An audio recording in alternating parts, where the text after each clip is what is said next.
Olá, meus irmãos da Igreja Batista Oceânica.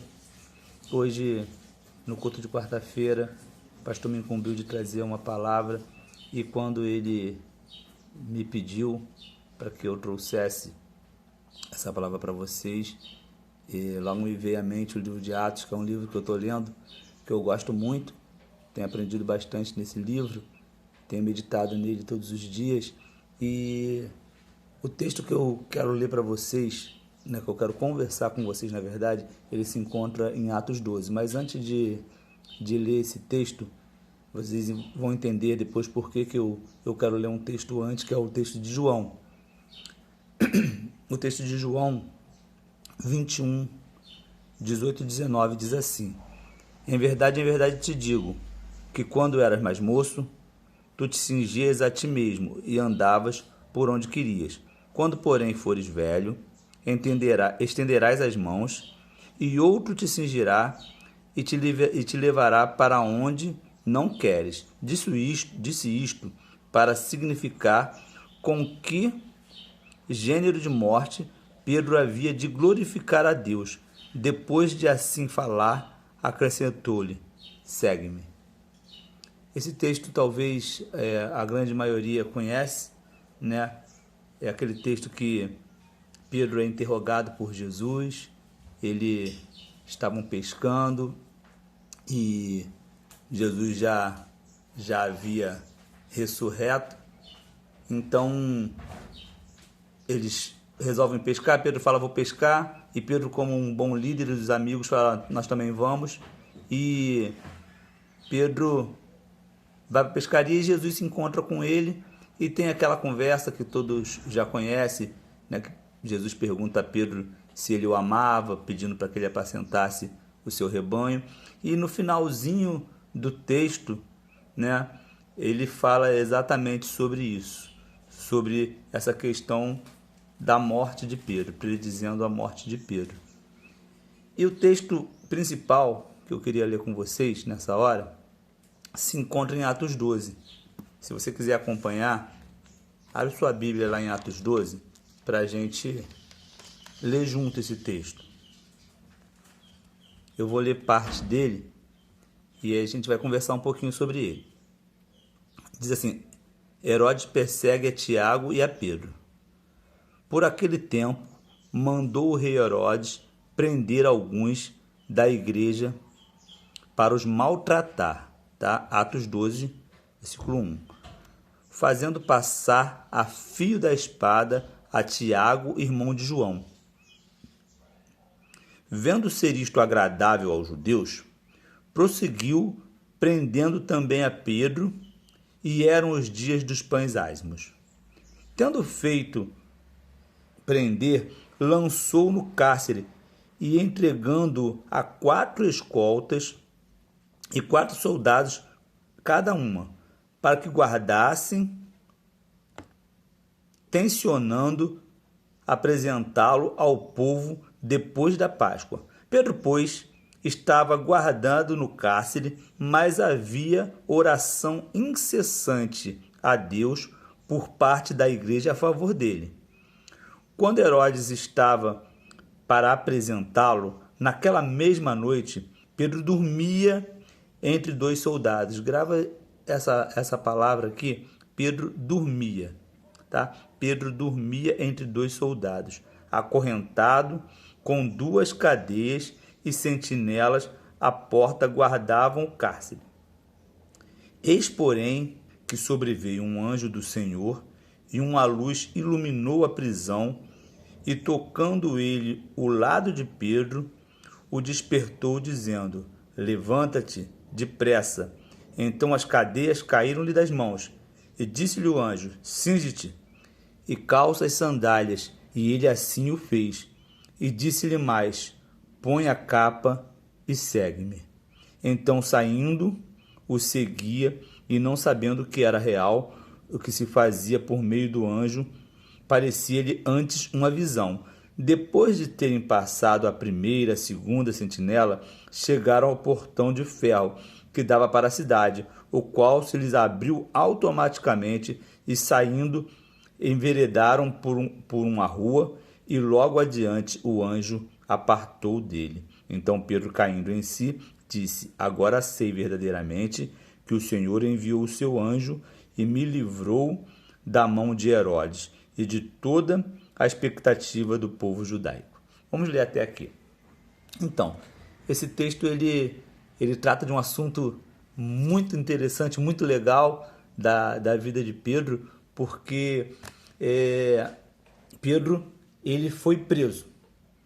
Ele estava preso, né? Herodes mandou prender, como vocês bem leram comigo.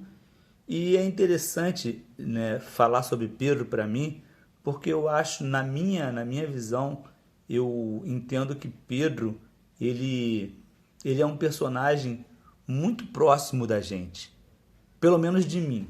Eu acho que Pedro eu tenho muito de Pedro. Pedro era um camarada inconstante, falava pra caramba, né? Ele ora estava, né, no auge da espiritualidade, daqui a pouco ele ia lá embaixo. E então eu acho que Pedro ele é um camarada que acho que existe dentro de cada cristão hoje um pouquinho de Pedro. E eu anotei algumas coisas aqui interessantes sobre esse texto de Atos, porque Pedro, ele, né, em vários momentos, ele viveu com Cristo momentos muito especiais, que só vive quem tem o temperamento de Pedro, senão você não vive. Né? A passagem dele andando sobre as águas, né? A segurança estava dentro do barco, ele olhando por um lado, a gente falou: esse cara é louco. Perguntou se é você que está aí, eu vou aí até você. E Jesus falou: vem, e ele andou. Então só ele experimentou esse momento com Jesus. Mas o que eu quero falar aqui hoje sobre Pedro não é muito bem sobre essa questão, mas sim esse texto que nós acabamos de ler aqui agora. Pedro, ele estava preso, correto? E é interessante que Pedro está passando por um problema sério, né? Herodes vai matá-lo. E sabe o que é interessante diante dessa tribulação, diante dessa situação? O que a palavra diz no versículo 7? O que Pedro está fazendo? Pedro está fazendo o quê? Vamos lá, vê comigo. Eis, porém, que sobreveio um anjo do Senhor e iluminou a prisão, e tocando de lado Pedro, o despertou, dizendo: levanta-te depressa. Pedro estava dormindo, meu irmão. Pedro estava dormindo.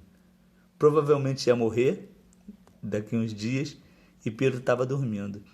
E por que eu li o livro de João? Porque acho que Pedro tinha essa paz, essa tranquilidade no coração dele, porque ele sabia que Jesus tinha dito para ele lá no Evangelho, né, que João relata, exatamente como ele iria morrer. Ele falou: você vai morrer velhinho, fica tranquilo, você vai morrer velhinho. Então, assim, eu acho que por isso ele estava descansado. Ele parou e falou: bom, o Senhor falou que eu não vou morrer agora. Se ele falou, está falado. Então, eu vou descansar. E é interessante que ele estava dormindo, é despertado, né? Ele é liberto. Ele não poderia morrer, não naquele momento, ele morreu depois, a gente sabe da história. A gente sabe que ele morreu, né, crucificado. Segundo os historiadores, ele morreu de cabeça para baixo, porque ele falou que não. Isso não está na Bíblia, tá? Alguns historiadores dizem que ele pediu para ser crucificado de cabeça para baixo, porque ele não era digno de morrer como o Senhor dele. Mas enfim, o momento não era aquele, e Pedro estava tranquilo com essa situação. Pedro estava bem tranquilo. E uma outra coisa que eu queria destacar nesse texto, né, que em meio à tribulação, perto da morte, Pedro estava tranquilo, porque ele sabia que o Senhor estava cuidando dele em todo o tempo. Uma outra questão bem interessante desse texto, eu queria ler com vocês também, né? É que diz assim o texto, quer ver? Ó, o versículo 8. Disse-lhe o anjo: cinge-te e calça as sandálias. E ele assim fez, e disse-lhe mais: põe a capa e segue-me. Eu não sei se os irmãos sabem, creio que a maioria sabe, que a capa era um ornamento muito importante para o judeu naquela época, né? A capa era algo que protegia do sol, que protegia da chuva, que protegia da poeira, né? As ruas não tinham o asfalto que nós temos hoje, então era muita poeira. Então a capa era algo realmente muito importante. Agora eu queria fazer um paralelo, tratando da capa, que ela era importante, que existem momentos que a gente precisa pegar a capa e existem momentos que a gente precisa deixar a capa. O cego de Jericó, ele fez exatamente o contrário. Ele ficou clamando: Jesus, filho de Davi, tende compaixão de mim. Jesus, filho de Davi, tende compaixão de mim. E quando Jesus chama aquele cego, ele levanta, a Bíblia deixa claro, fez questão, os evangelhos fez questão de mostrar que ele largou a sua capa e foi em direção a Jesus. Largou a capa dele ali. A capa naquele momento estava atrapalhando ele, né? Era algo que atrapalhava aquele momento dele chegar perto de Jesus. Era algo importante, mas estava atrapalhando. E aqui agora o anjo fala para ele: ó, pega a sua capa e vem comigo, me segue. E o que eu quero dizer com isso, meu irmão? Onde você quer chegar com esse negócio de capa? É que às vezes tem algumas situações na nossa vida que a gente tem que deixar de lado. E às vezes tem algumas situações na nossa vida que a gente tem que trazer à tona, levar junto com a gente. E Pedro, ele foi com a sua capa, se cingiu, ele foi direto para a igreja. E é interessante que, se você continuar lendo o texto, a igreja estava orando por Pedro, a igreja estava intercedendo por Pedro. E quando Pedro chega lá, a jovem Rode, ela vê Pedro e volta para falar com o pessoal que estava orando: ó, Pedro está aí fora. Eles não acreditaram que Pedro estava lá fora. Estava orando por Pedro, mas não acreditou que Pedro estava lá fora. Mas o que eu quero dizer com isso, meu irmão? Onde eu quero chegar na conclusão dessa palavra?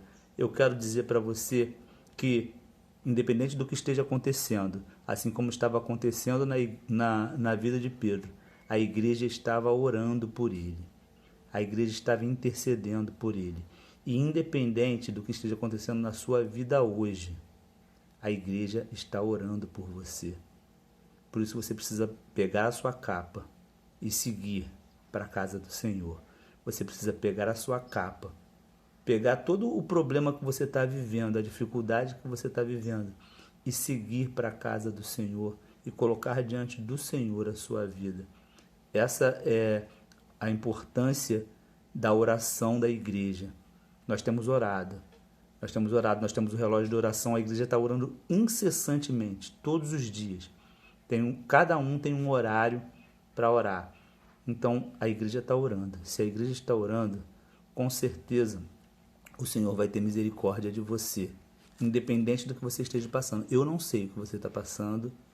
De repente, poucas pessoas sabem o que você está passando, mas a igreja está orando, está clamando por você, e o Senhor sabe o que você está passando. Então, recebe essa palavra no seu coração. Tenha paz em meio à tribulação que você tem vivido, porque a igreja tem orado por você. Nós temos orado, nós somos a igreja. Nós temos orado pela sua vida, o pastor tem orado pela sua vida, eu tenho certeza disso. E segue firme, pega a sua capa e busca o Senhor. Vá para a casa do Senhor, vá glorificar ao Senhor.